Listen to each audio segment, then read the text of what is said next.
एक बहुत बड़ा डिबेट है कि आर्ट और आर्टिस्ट को अलग करना चाहिए, क्योंकि आर्टिस्ट तो ह्यूमन होता है। आपकी क्या फिलॉसफी है? मैं आपसे पूछना चाहती हूँ कि आप क्या समझते हैं कि क्योंकि ह्यूमन वाइसेस एक अलग चीज है और ह्यूमन स्किल एक बहुत अलग चीज है, और ये दोनों कोएग्जिस्ट भी कर सकती हैं। यानी एक बहुत अच्छा शायर एक बहुत कमीना आदमी हो सकता है। मैं ये कह रही हूँ। तो मैं इस पे व्यू के बदले में आपको, क्योंकि आपने शायर कहा, मैं जॉन एलिया का फैन हूँ, जॉन एलिया का एक शेर बताता हूँ कि और सब जिस तरह बहलते हैं यारो, मैं भी उसी तरह तो बहलता हूँ। ये उनका शेर, ये उनका ये कहने का तरीका है कि मैं भी तो शराब, अगर आप लोग शराबों से बहते हैं तो मैं भी तो शराब, जस्ट बिकॉज मैं शायरी करता हूँ या नॉलेज गेन कर रहा हूँ तो मैं वो सब नहीं करूँ। ये तो बात हुई उसके ह्यूमन होने की, एक शायर के ह्यूमन होने की, कि मैं इंसान हूँ, जस्ट बिकॉज मैं स्टेज पे शायरी कर रहा हूँ या किताबें पढ़ता हूँ या ये प्रोफेशन है, मैं वो सब नहीं कर रहा हूँ। मुझ में भी वो सारे ऐब, वो सारी गलतियां हैं। ये एक ह्यूमन। दूसरा एक पर्सपेक्टिव मेरा ये है कि क्योंकि आप एक कलाकार हैं, आपकी जिम्मेदारी कुछ ज्यादा बढ़ जाती है। बिल्कुल। क्योंकि आप पे अब नजरें हैं।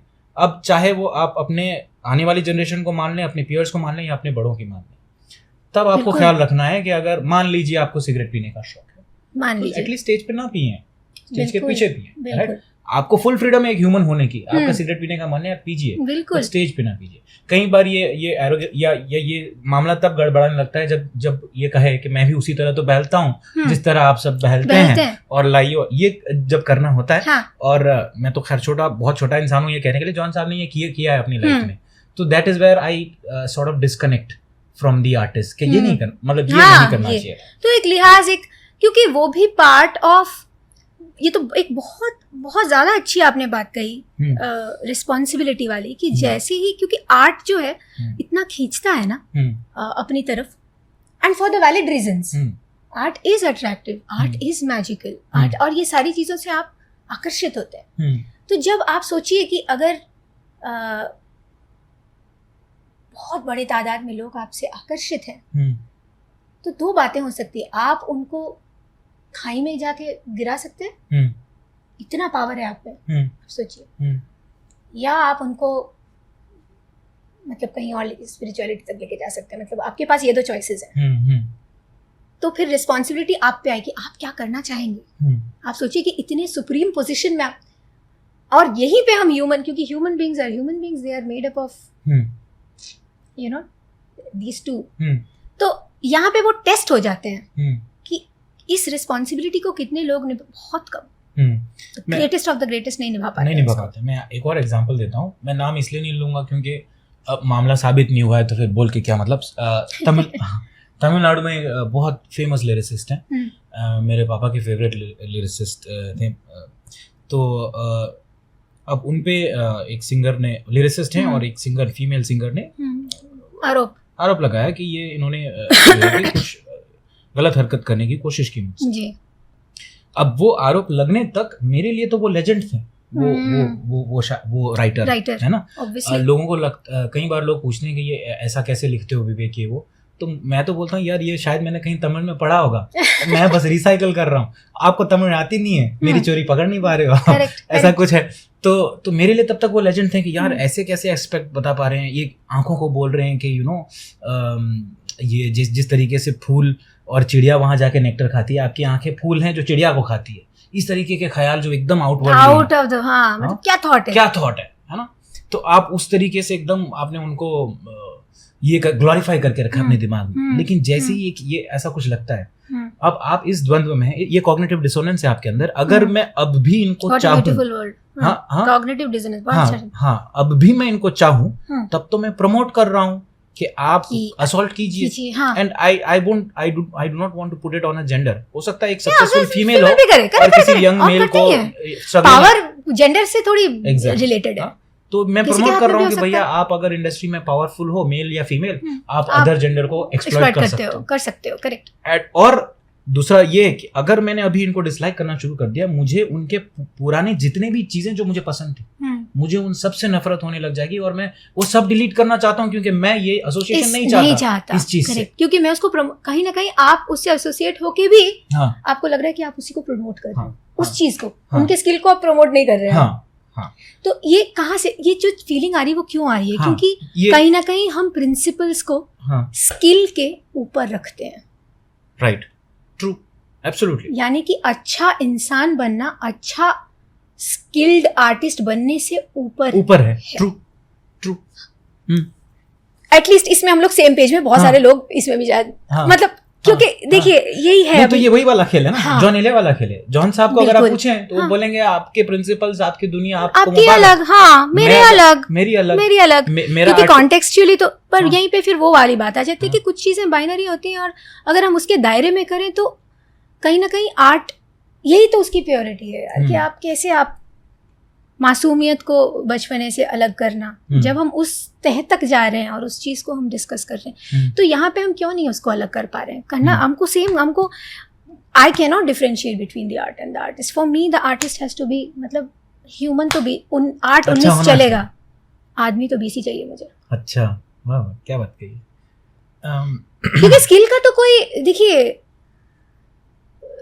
मतलब इट्स लाइक आइसक्रीम यार. कुछ नया आ जाए ना, मतलब लेकिन प्रिंसिपल्स जो चीजें हैं वो, मतलब again it's a very debatable piece, क्योंकि हम दोनों ही मिडिल क्लास को बिलोंग करते हैं. तो हमारे हम ही ने तो, हम तो धरोहर हैं प्रिंसिपल्स की, वैल्यूज की. तो हम शायद इस पे बहुत ज्यादा अनबायस्ड डिस्कशन नहीं कर पाएंगे, डिबेट शायद अनबायस्ड हम नहीं कर पाएंगे.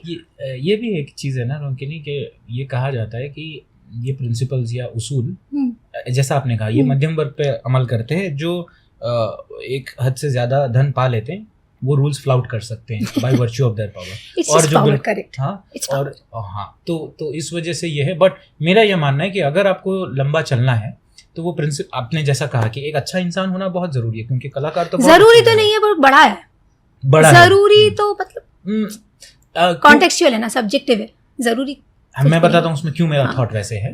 क्योंकि आप कुछ भी क्यों क्रिएट करते हैं, एक तो ये कि आर्टिस्ट, मेरा ये मानना है लिखने तक मामले में, कि आप डिससेटिस्फाइड हैं. जो अरेंजमेंट ऑफ वर्ड्स आज तक आपने पढ़ी है, जो अरेंजमेंट ऑफ स्वरस आपने आज तक देखी है, उसमें कहीं ना कहीं आपको ऐसा लगता है कि आप कुछ करेंगे तो वो और अच्छा हो सकता है, या कुछ बेहतर प्रेजेंट कर सकते हैं. आपके लिए नहीं, मैं अपना ये कर सकता हूँ. तो वो डिससेटिस्फेक्शन से क्रिएशन आता है कि मैं और भी कुछ लिख सकता हूँ, मेरे अंदर जो भी मेरे फॉर्मेट्स हैं उससे बेहतर मैं कुछ कर सकता हूँ करके कुछ आ रहा होता है. सच में आप सचमुच ये मानते हैं? I feel that artists are one of the most discontent people in the world when it comes to कि जो है वो पसंद है. ऑफ कोर्स मुझे पसंद है, जैसे मैंने जॉन एलिया का एग्जांपल दिया. मुझे पता है कि मुझे अगले 10, 15, 20 साल लग जाएंगे वैसा लिखने में, राइट, लेकिन मैं लिख रहा हूँ. और कई बार, और फिर मैं भेज देता हूँ. मैं जॉन एलिया का भी लोगों को, दोस्तों को भेजता हूँ, और फिर अपना भी भेजता हूँ. कभी अपने वाले पे ज्यादा वाहवाही आती है, तो फिर मुझे ये लगने लगता है इससे बेहतर हो रहा है क्या. बट नहीं, वो तो 20 साल 30 साल लिखेंगे, अब तब उस वॉल्यूम ऑफ वर्क से निकलेगा. Correct. पता चलेगा. Consistency is a very big parameter of brilliance. तो मेरे में स्पार्क्स ऑफ जीनियसेस हो सकते हैं, वो स्पार्क्स, लेकिन genius is about maintaining that. लेकिन मैं ये बात कह रहा था कि इंसान जरूरी होना क्यों जरूरी है, कि ये स्पार्क्स ऑफ जीनियसेस ठीक है, या कंसिस्टेंसी ठीक है, लेकिन अगर आप इंसान सही नहीं हुए तो आपका जैसे ही समय खत्म होगा आप भुला दिए जाओगे. तो वो डिस्कंटेंट के बाद मैं ये कहने वाला था कि आप एक तरीके से अपनी लेगेसी भी छोड़ना चाहते हैं. लाइक फॉर एग्जांपल, करेक्ट, मुझे लगता है I agree with this point कि भाई लेगेसी, बॉडी ऑफ वर्क से होता ये है कि आप एक कंसिस्टेंसी, एक टाइम बैंड, मतलब, but I don't necessarily connect with the others. That's totally fine. We can explore. मुझे लगता है कि we can have definitely different points of view. That it could be one of the parameters कि भाई, but I would say कि contemporary में वो ज्यादा कॉन्टेक्सचुअल होता है, कि भाई कंटेम्पररी में जो नहीं हो रहा है वो, क्योंकि लेजेंडरी पीसेस के साथ मुझे क्या लगता है विवेक, के लेजेंडरी पीसेस से हम सिर्फ ले सकते हैं. पानी चाहिए आपको? हाँ, पी सकते हैं. कुकू करनी. लेजेंडरी पीसेस से हम सिर्फ सीख सकते हैं. उनसे कंपैरेटिव स्पेस में, क्योंकि देखिए कॉन्टेक्सचुअल होती है चीजें, बेटर, हाँ, इन कॉन्टेक्स्ट बेटर भी हो सकती हैं वो, क्योंकि कॉन्टेक्स्ट बेटर हो गया है. कॉन्टेक्सचुअली जो चीजें डिप हुई हैं, जैसे मैं म्यूजिक के पॉइंट ऑफ व्यू से बोल रही हूँ, एक्चुअली पोएट्री तो बेनिफिट ही करेगी, इसीलिए शायद पोएट्री अभी भी एक राइज पे ही है, मैं तो कहती हूँ, बट नॉट म्यूजिक. और उसके रीजंस अलग हैं. टेक्नोलॉजी का जो आक्रमण हुआ है, अटैक हुआ है हम पे, उसके जितने अच्छी एडवांटेजेस जितनी आई हैं, उसी स्केल में मुझे लगता है डिसएडवांटेजेस भी आई हैं।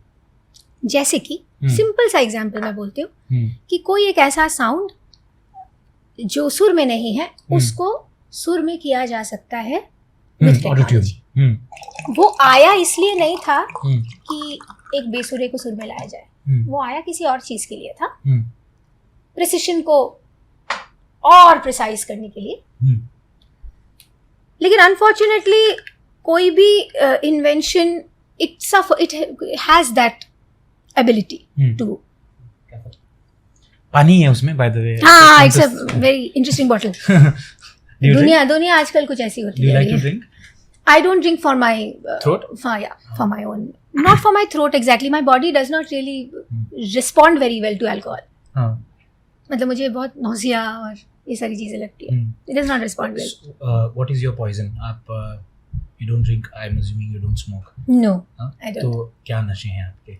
म्यूजिक से बड़ा कोई नशा ही नहीं है। नशे अगर आप पूछोगे तो नशा तो सिर्फ एक ही चीज है मेरा। Thank you so much. नशा भी है और आदत भी है और लत भी है, बट ये सारी मतलब ये वर्ड्स जो हैं, मतलब addiction is not the correct word, but if I have to choose it will still be music.